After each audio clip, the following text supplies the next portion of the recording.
गौरी के ललना ललना, गौरी के ललना, गणपति जी के विनती करियो ना। गौरी के ललना ललना, गौरी के ललना, गणपति जी के आरती करियो ना। गौरी के ललना ललना, गौरी के ललना। सोना के सुराही में गंगा जल आनू, गणपति जी के चरण पखारू। सोना के सुराही में गंगा जल आनू, गणपति जी के चरण पखारू। गज बदन के भोग लगाऊ ना।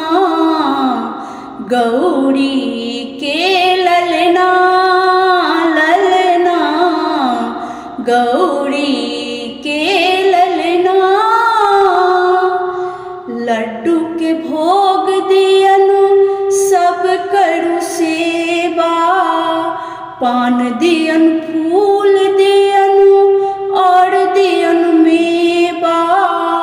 लड्डू के भोग दियनु सब करू सेवा, पान दियनु फूल दियनु और दियनु मेवा।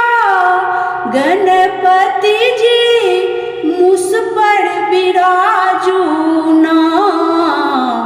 गौरी के ललना ललना, गौरी के ललना। माता हिनक पार्वती पिता भोला दानी, महिमा अपार हिनकर सबके ओ जानी। माता हिनक पार्वती पिता भोला दानी, महिमा अपार हिनकर सबके ओ जानी। सब मिली गणपति के पुकारू ना। गौरी के ललना ललना, गौरी के ललना। रिद्धि सिद्धि के दाता भर जग जानै, प्रथम ही पूजा होइ छनि सबके ओ मानै। रिद्धि सिद्धि के दाता भर जग जानै, प्रथम ही पूजा होइ छनि सबके ओ मानै। भाई बहिनी शीश झुकाऊ ना।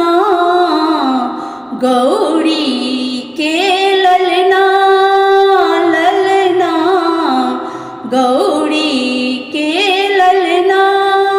गणपति जी के आरती करियो ना।